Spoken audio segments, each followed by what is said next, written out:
Hey, welcome to this series of videos where I'm going to show you how to do some of the basics of this Behringer X32 digital mixing desk.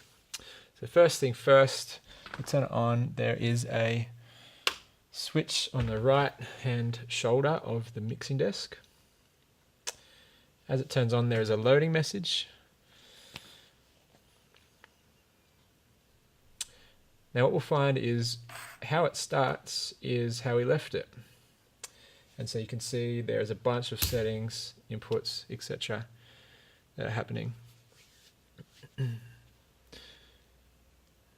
Now here is a recording of an assembly that we did some music for. And so as you'll see some stuff start to light up. This is what it will look like after we've done a few steps.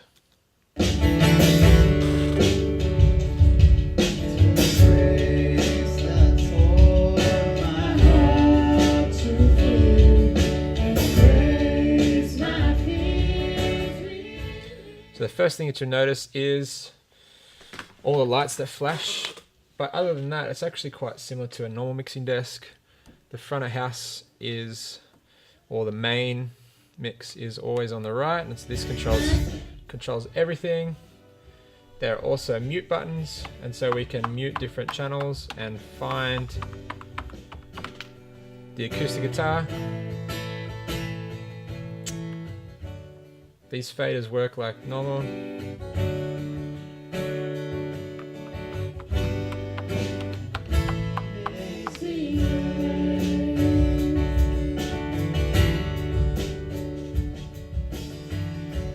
However, something that you'll notice is that there is another part of the desk, there's also a screen.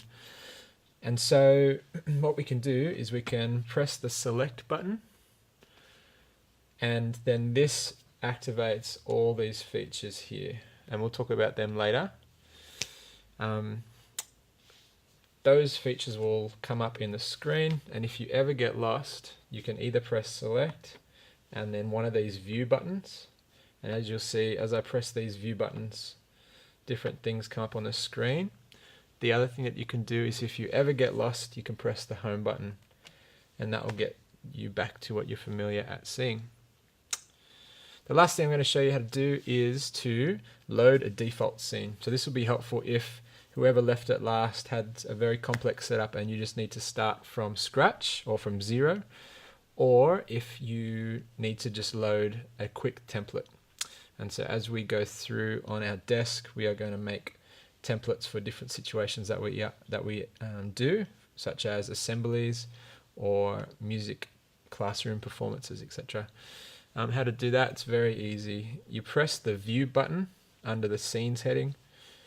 You then press the page select once, and then there are a bunch of scenes that we can do. Now I'll zoom in so you can see that. And once we're in there, there's a few buttons that we can use. I'm going to scroll down using this knob here. One of the options that I could do is go straight to zero everything back to default settings on the desk, and that is me just selecting it and then clicking the button. Do I want to load the scene? I can press no if I freaked out, or I can press yes, and that has put everything back to default settings. The other option that might be helpful is to select a default template. So this is an assembly template that we've made up. We can select it and press yes, and all of a sudden we are quite familiar with some of these names. So we'll have a look over here.